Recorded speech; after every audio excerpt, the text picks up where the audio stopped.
আল্লাহ পাক রব্বুল আলামিন বলেন ওয়া বিল ওয়ালিদাইনি ইহসানা, মা বাবার প্রতি ইহসান করো, মা বাবার প্রতি দয়া করো। সন্তান, তোমার মা বাবা তোমাকে জন্ম দিছে, এই মা বাবার জন্য তোমার জন্য 5টা কর্মসূচি। জোরে বলুন, কয়টা কর্মসূচি? মা বাবার উপরই সন্তানের জন্য 5টা কর্মসূচি। মুসলমান ইমানদার, আল্লাহ পাক রব্বুল আলামিন কুরআনুল কারীমের মধ্যে জানায় দিতেছেন 5টা কর্মসূচি হলো ইম্মা ইয়াবলুগান্না ইনদাকাল কিবারা আহাদুহুমা আও কিলাহুমা ফালা তাকুল লাহুমা উফ। এই বান্দা, 1 নম্বর তোমার কর্মসূচি হলো, তুমি সন্তান, তোমার মা বাবা যখন বৃদ্ধ হয়ে যায়, মা বৃদ্ধ হয়ে গেছে অথবা বাবা বৃদ্ধ হয়ে গেছে অথবা মা বাবা দুজনই বৃদ্ধ হয়ে গেছে, ফালা তাকুল লাহুমা উফ। 1 নম্বর কাজ হলো ওই মা বাবাকে কখনো উফ শব্দ, আহ শব্দ বলবা না। 1 নম্বর, উফ শব্দ বলা যাবে না। মা বাবার সঙ্গে উফ শব্দ বলা যাবে না, অথবা এমন কোনো আচরণ মা বাবার সঙ্গে করা যাবে না যেই কারণে মা বাবা তোমার প্রতি উফ শব্দ বলে। ফালা তাকুল লাহুমা উফ। 1 নম্বরে হলো ফালা তাকুল লাহুমা উফ, উফ শব্দ বলা যাবে না এ বান্দা। 2 নম্বর কর্মসূচি হলো ওয়ালা তানহারহুমা। 2 নম্বর, তুমি তোমার মা বাবাকে কখনো তিরস্কার করবা না, তুমি তোমার মা বাবাকে কখনো বৎসনা করবা না, কখনো বলবা না এই বৃদ্ধ এই বুড়া তুমি মরতে পারো না, বয়স তো কম হইল না, তুমি কেন মরতে পারো না।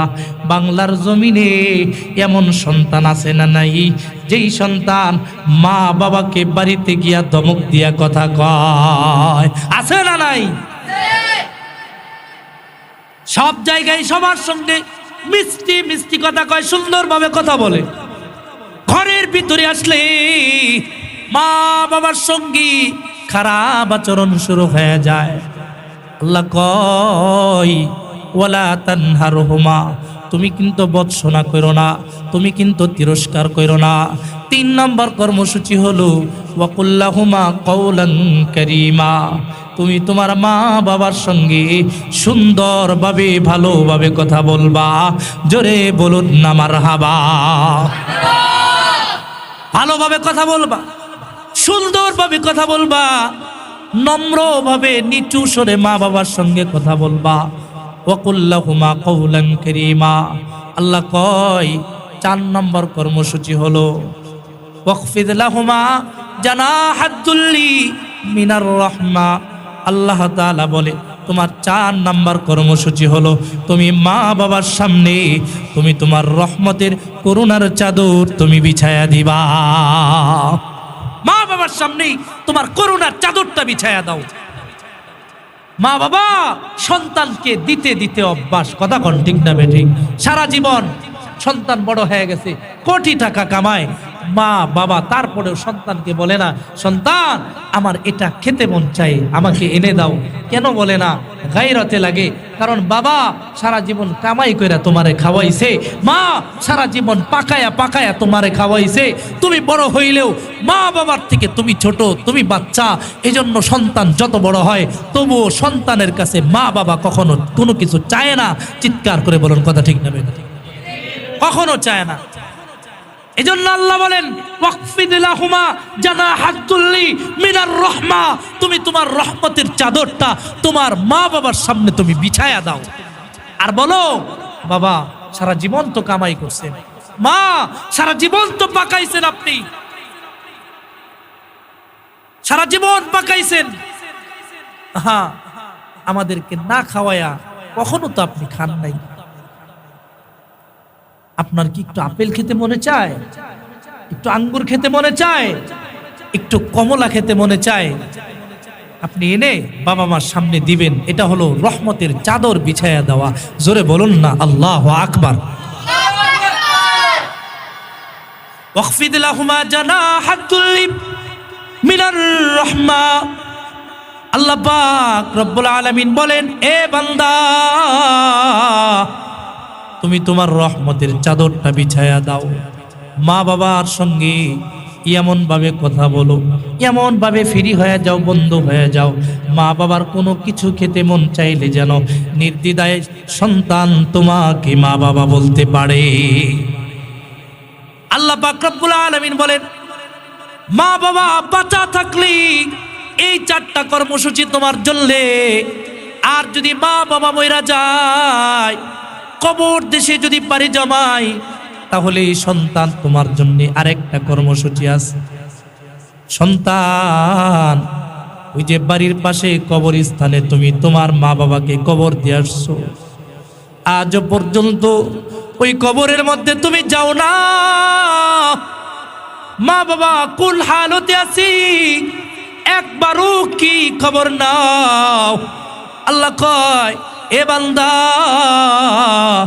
তোমার মা বাবা যখন কবরে চলে যায়, কবরের কাছে একবার যাইবা, কবরের কাছে গিয়া কবরটা জিয়ারত করবা আর দোয়া করবা, রব্বির হামহুমা কামা রব্বায়ানি সগীরা। জোরে বলেন, রব্বির হামহুমা কামা রব্বায়ানি সগীরা। আল্লাহর কাছে বলেন, ও আল্লাহ, আপনি আমার মা বাবাকে ওইভাবে রহম করেন, ওইভাবে দয়া করেন যেইভাবে মা বাবা আমরা ছোট যখন ছিলাম তখন মা বাবা আমাদের উপরে যেরকম দয়া করছি। এ মুসলমান, এ বানিয়াকান্দির মুসলমান, এই সুনামগঞ্জের মুসলমান, ওই মা ওই বাবা আমাদের জন্য কত কষ্ট করছে দেখেন না। মা 10 মাস 10 দিন পেটের মধ্যে গর্ভে নিয়ে আমাদের জন্য কষ্ট করছে। গর্ভের মধ্যে আমরা লাথি দিছি, আমরা কত আঘাত করছি, মা কষ্ট সহ্য করছে। আবার শুধু এটাই না, যখন গর্ভের থেকে বের হয়ে যাবে বাচ্চা, এমন সময় জীবনের রিস্ক নিয়া মা সন্তানকে প্রসব করছি, জীবনের রিস্ক নিয়া করছি, তারপরেও সন্তান নষ্ট করে নাই। কথা কোন ঠিক কিনা? হাসপাতালের মধ্যে অনেক সময় দেখা যায়, হাসপাতালের মধ্যে অনেক সময় দেখা যায় মা সন্তান ডেলিভারির সময় মা মারা গেছে। কথা কোন ঠিক কিনা? মা দুনিয়ায় নাই, সন্তান বাঁচা আছি কিন্তু মাটা নাই। এরকম মা জীবনের রিস্ক নিয়ে সন্তানকে দুনিয়ার সৌন্দর্য দেখায়া দেয়। আল্লাহ পাক রব্বুল আলামিন বলে, ও বান্দা, শুধুমাত্র দুনিয়ায় এসেই ক্ষান্ত হয় না। ওয়া হামলুহু ওয়া ফিসালুহু, আল্লাহ পাক রব্বুল আলামিন বলে, বান্দা যখন তুমি দুনিয়াতে আসছো, দুনিয়াতে আসার পরে তোমার মার তুমি দুধ পান করছো, 1 দিন 2 দিন না, মার দুধ পান করছো প্রায় 2 বছর। 2 বছর দুধ পান করছো, মা তোমাকে দুধ পান করাইছে। 1 স্তনের দুধ একটু কম, তুমি কান্না করে দিছো, খাইবা না, সঙ্গে সঙ্গে আর 1 স্তনের মধ্যে দিছে, ওই স্তনের মধ্যে দুধ একটু বেশি, তুমি কান্না করে দিছো। আবার মা কখনো কষ্ট পায় নাই, আস্তে আস্তে তোমাকে খাওয়াইছে, তোমাকে দুধ পান করাইছে।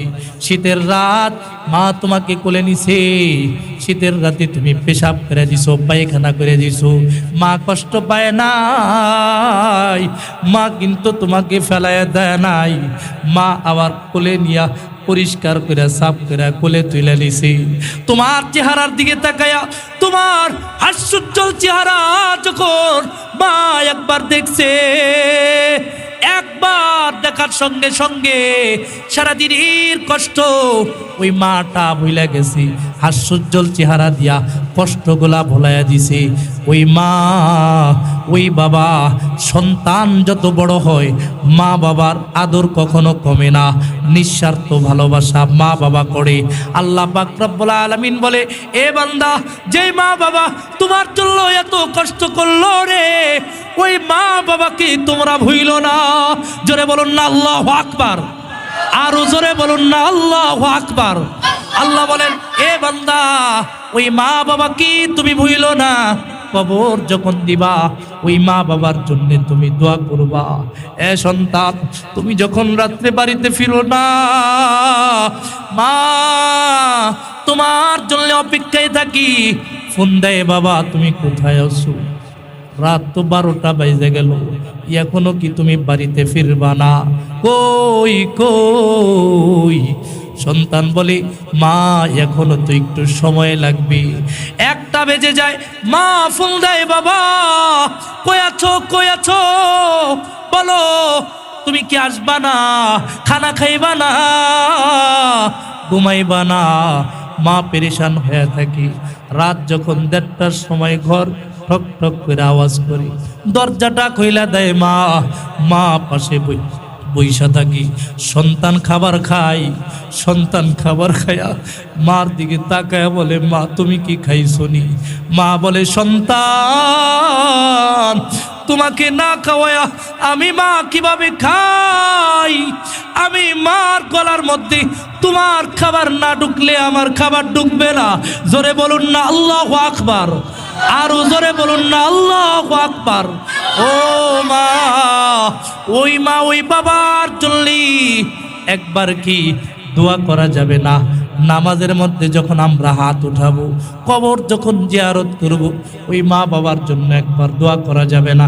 রব্বির হামহুমা কামা রব্বায়ানি সগীরা। আমার সঙ্গে সঙ্গে বলেন, রব্বির হামহুমা কামা রব্বায়ানি সগীরা।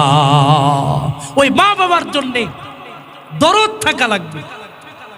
যার মা নাই, যার বাবা নাই, অনেক ভাইয়েরা বলে, হুজুর আগে মা কত কষ্ট করছে, আমার বাবা এত কষ্ট করছে, কষ্ট করে পড়ালেখা করাইছে, আমরা এখন ব্যবসা করি, বাণিজ্য করি, কোটি কোটি টাকা কামাই করি হুজুর, কিন্তু টাকা খাওয়ার মতো মানুষ নাই, কিন্তু ওই মা বাবাকে দেখতে পারিনি। যখন কামাই শিখলাম, টাকা কামানো শিখলাম, তখন আর মা বাবাকে পাইলাম না। এমন সন্তান আছে না নাই?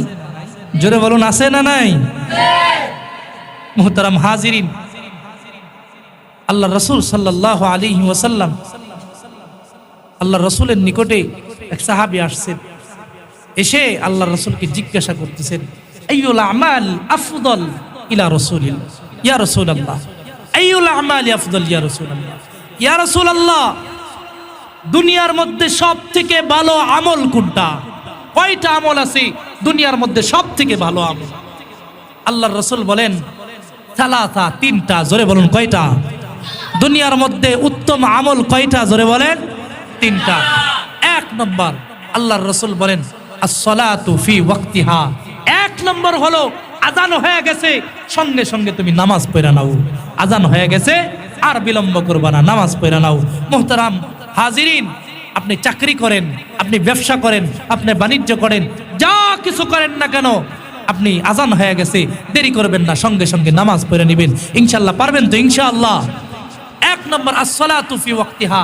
2 নম্বর বিররুল ওয়ালিদাইন, মাতা পিতার খেদমত করা। 2 নম্বর কি? মাতা পিতার খেদমত করা। 3 নম্বর আল জিহাদু ফি সাবিলিল্লাহ, আল্লাহর রাস্তায় জিহাদ করা। এটা হলো দুনিয়ার মধ্যে সবথেকে ভালো আমলের মধ্যে একটি আমল। এরপরে আল্লাহ রাসূল বলেন, জিহাদের চাইতেও মা বাবার খেদমত এটা আরো বড় আমল। জোরে বলুন সুবহানাল্লাহ। জিহাদের তুলনায় মা বাবার খেদমত এটা আরো বড় আমল। যা রাজুলুন ইলা রাসূলিল্লাহি সাল্লাল্লাহু আলাইহি ওয়াসাল্লাম, এক ব্যক্তি আল্লাহর রাসূলের কাছে আসছে, ইস্তাযিনুহুল জিহাদ। লোকটা এসে আল্লাহর রাসূলকে বলতেছে, ইয়া রাসূলুল্লাহ, ইয়া হাবিবাল্লাহ, বলেন না আমি জিহাদে যাইতে চাই। ইস্তাযিনুহুল জিহাদ, জিহাদের অনুমতি আমাকে দিবেননি, জিহাদের অনুমতি চাই। আল্লাহর রাসূল বলেন, এই সাহাবী, তোমার ঘরে কি মা বাবা আছে? বলে, হ্যাঁ আমার মা বাবা ঘরের মধ্যে আছে। আল্লাহর রাসূল বলেন ফাফিহিমা ফাজাহিদ, তুমি তোমার মা বাবার খেদমত করো। এই মা বাবার খেদমত হলো তোমার জন্যই বড় জিহাদ। আল্লাহু আকবার বলেন। তোমার মা বাবা আছে তো মা বাবার খেদমত করো, ওই মা বাবার খেদমতটা তোমার জন্য জিহাদ। আহা, মা বাবার খেদমত এটা কত বড় জিনিস। মা বাবা খুশি তো আল্লাহ খুশি, মালিক খুশি। মা বাবা বেজার তো মালিক বেজার। রেজার রব্বি রেজাল ওয়ালিদাইন, সাখাতুর রব্বি ফি সাখাতিল ওয়ালিদাইন। মা বাবা খুশি তো মালিক খুশি, মা বাবা বেজার তো মালিক বেজার।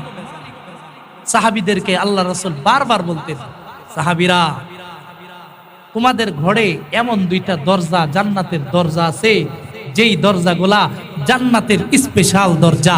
একটু আওয়াজ করে বলতে পারবেন নি সুবহানাল্লাহ? সাহাবীরা বলে ইয়া রাসূলুল্লাহ দরজা দুইটা কি?